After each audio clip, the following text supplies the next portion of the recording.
Hey, what is going on YouTube? Aaron here. We are back, ladies and gentlemen, and we have an epic 8-kill Ohio Rampage for the return of our Friday feature. It's been a few Fridays, life has gotten busy, and getting this footage is in and of itself is a little bit difficult, but a shout out to Lascorette here, Mr. Henrik Johansson, getting me this footage of his insane Ohio game. Make sure you guys give him a follow on YouTube. I will have him comment and pin the comment and try to link his channel, as well as if you want to submit your own Friday feature. I know I've had you guys message me, but what we're going to do from here on out is go ahead and join my Discord, link it in the clips and highlights, and tag me. I will go through those each week and just pick one that we want to do. I may also have the community vote on it, you know, with my community page, or people upvote it, downvote it, etc. So I will link the Discord, but make sure you guys are in there. And without further ado, let's go ahead and get into the game with the first salvo being sent in the direction of that enemy Montana. And a beautifully aimed salvo, considering that Montana is slightly angled, either getting a few deck or superstructure penetrations there for a nice 17,000 damage. I know it is kind of hard to see. The colors were not the best, and I actually spent a good amount of time trying to adjust the colors. And this is part of the problem with the Friday features. Trying to get quality from downloads from you guys is a little bit difficult, but we could not have this video on the channel. It is very similar, reminiscent of the 9-kill Kleber game. But that is when this Montana decides to turn broadside.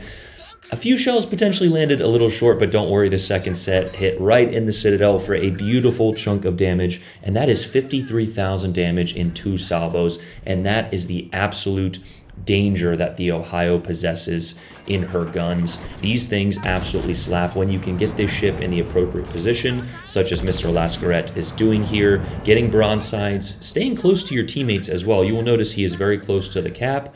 The issue is the enemy all wanted to bunch up in one square, and as we've mentioned so many times, that is never a good idea, as he gets his first of many kills, getting another Citadel on that Montana.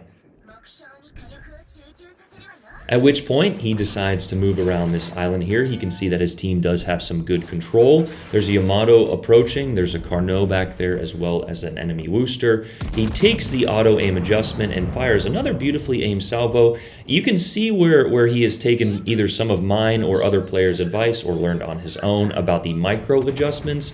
Auto-aim will get you in the right vicinity, but it will not adjust for different shell velocities. We know that the Ohio actually has a little bit slower shell velocity, so you want to adjust accordingly. That is when the Worcester pops out, giving broadside, or getting the broadside of his friendly Des Moines. No idea what that lad was doing, but regardless, he wanted to take a shot on that, but the Worcester actually went back behind the island. And here is one of those moments that, looking back at it, it would have been oh so sweet to catch the cheek of this Yamato. A decent aim shot and a fantastic salvo. 7 of 8 hit, 6 of which doing penetrations, but probably not enough angle to get the Citadel, or, you know, potentially the RNG to get 2 more shell hits to get the kill. But that is 100,000 damage, and I want to point this out because that is the only kill that Lascorette misses here. So just thinking, you know, looking back at it, how sweet it would have been to get that kill. At this point in the game, though, his friendly teammates have sort of given up the advantage that the Reds gave them early on. As you can see, they are all concentrated on this Alpha and a few in the Bravo cap there.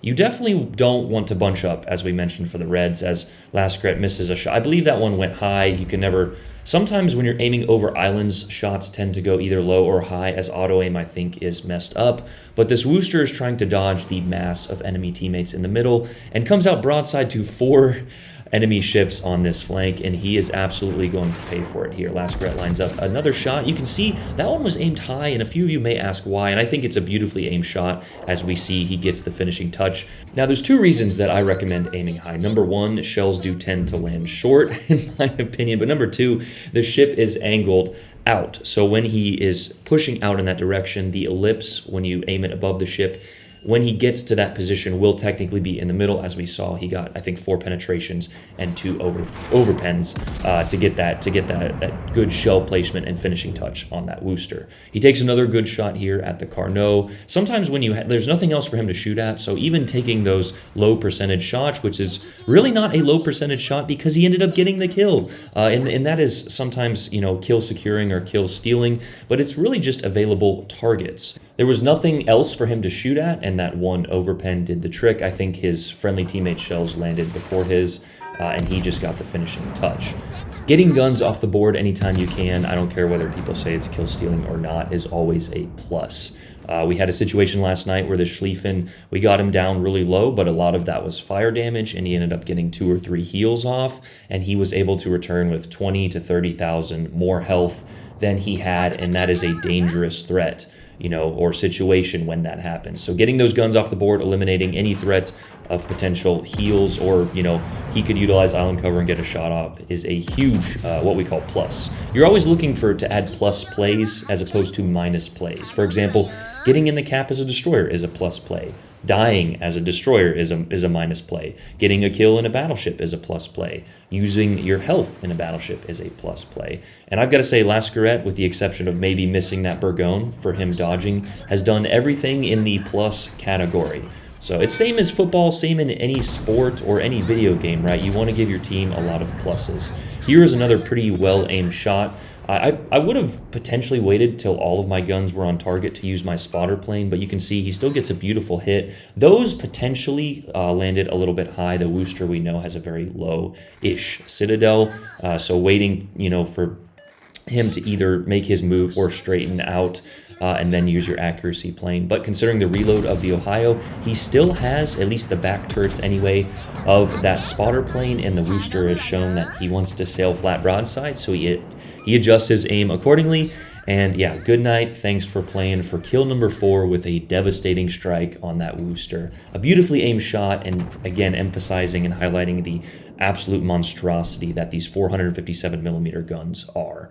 In the middle of that, however, I did want to give Mr. Enrique a plus in the using his health department, despite him having a large majority of it. He is kind of shying away from the mass of his teams as we see another insanely accurate salvo out of the Ohio. 5 overpens, though. Those must have hit a little bit high, and that is probably just a little bit of RNG, but you can see him moving here into the middle, and that, like we talked about, is using your health or using attracted damage as part of the strategy in a battleship. I had a game the other day where it was, we mentioned it before, but a Colombo was full health at the end of a very close game, and he was at the back of the map. My son, figure out how to angle or don't play battleships because you are not helping your team. But what is helping your team is getting a kill on that Bourgogne for the Kraken. He has 5 kills and 176,000 damage. If the game ended now, he would already have a monstrosity of the game. But as you can see, there are still 2 very healthy enemy battleships left on the red team. And Mr. Enrique is not done yet. We do have to give a lot of credit to the friendly blue team in this game. I know it is surprising to give them a praise, but they actually did secure that A flank rather quick. And a few of those friendly blues are working on the backside there, which is forcing these red battleships to go broadside. And Mr. Lascarette has gotten a beautiful flank and also secured the B cap with his friendly destroyer, which I believe was Brutus, a friend of the channel. Unfortunately, one of those cruisers does go down, so he will need to help them out, and he does so with a beautifully aimed shot. I think that Montana stopped, and if he didn't stop, that could have potentially been another dev strike, but a excellent salvo nonetheless to tick him up to 206,000. I can't quite see it there, but a metric shit ton of damage with the high caliber and Confederate medals to follow. But if you'll notice, those 2 blue ships did go down rather quick. So now the game is tied. The good news is they do have the slight cap advantage. And of course, Lascarette is still full health by utilizing angling and positioning. And he still has all of his guns on target to get another beautiful salvo on that Montana. And another good example of angling there is slightly turning in. A few of those penetrations did hit the deck or the superstructure there. We know that American battleships are notorious for having rather, dense superstructures, gaining a lot of HP in there. So you will lose some health, but you want to make sure you angle as opposed to sitting flat broadside as a few of these other battleships have done, and they have paid the price for it. Another well-aimed shot right in the guns, and he actually got a destruction of one of the Montana guns. So aiming at those guns and superstructure can net you some great results. But something you want to keep in mind is when you do saturate that superstructure and you maybe can't get the destruction of the guns, you do want to switch to HE, even in the Ohio. Now that being said, the Montana is still showing enough angle and of course does have those superstructure points. Lascaret launches the plane and gets a beautifully aimed shot right into, again, the superstructure or potentially a few deck penetrations, as we've talked about, and gets the finishing kill for kill number 6, racking up a nice 249, nearly 250,000 damage. And that is when the most skillful boat in the game makes himself known. The Shimakaze has launched torpedoes at that, I think is a Yamato, his friendly Yamato there. So we know that a Shima is, of course, a dangerous threat, even though I think it is definitely the lowest skill boat in the game, sitting at 4.9, launching torpedoes. But regardless, you still have to be wary of it. And if you actually notice, Mr. Lascaret is wary of it. Why? Because he's not pushing out blindly into it. Of course, it is very frustrating to deal with an enemy Shimakaze when you are in a battleship or a non-radar cruiser, but instead of making the silly play of pushing right into it, he decides to make the intelligent play and also wait for the enemy Yamato that was flanking around on the backside. We did notice that his friendly Yamato went down, so now it is a 2-on-2. The good news is Mr. Lascaret here has shown that he is understanding of the game and slightly angled to that Yamato, so he didn't get a massive dev strike potential on him. Also, the good news is he has most of his health as he has prioritized that, as well as decent secondaries of the Ohio.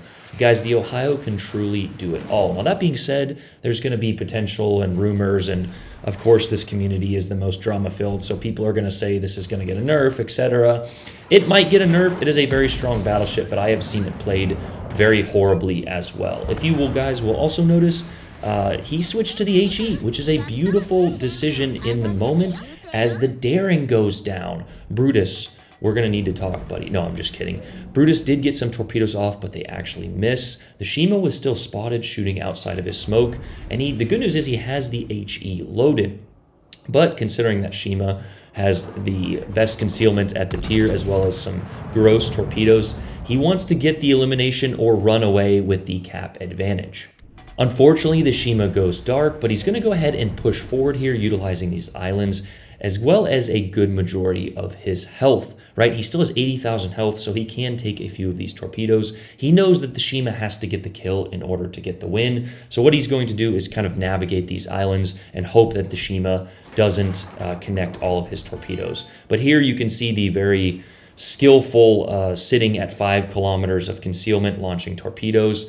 Now, I would have known that the torpedoes were coming, but he actually uses the edge of the island, so a beautiful dodge in that situation. And that is when the Shima, of course, makes a very skillful play of coming around the island at 3.8 kilometers. Now here is probably one of the only things I would have potentially done different is turn into the torps. We knew that they were coming. The only way you could get dev struck by a grouping of Shima torps is opening up that angle. Now I'm not exactly sure what happened to the 5th set, and that could have been a problem, but he wants to get the guns on target to get the elimination, and he does for a beautiful 8th kill.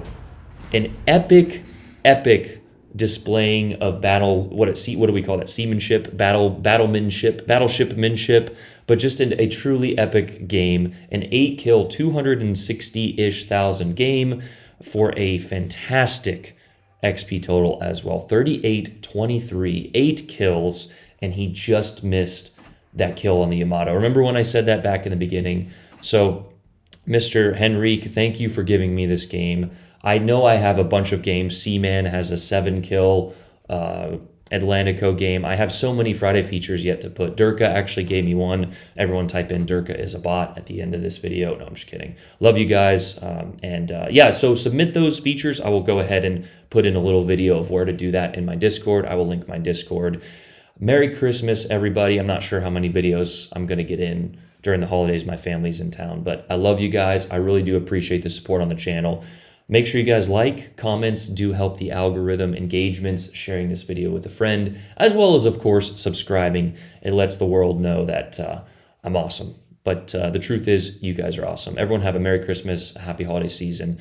I'll see you guys soon. Hey, Aaron out. Peace.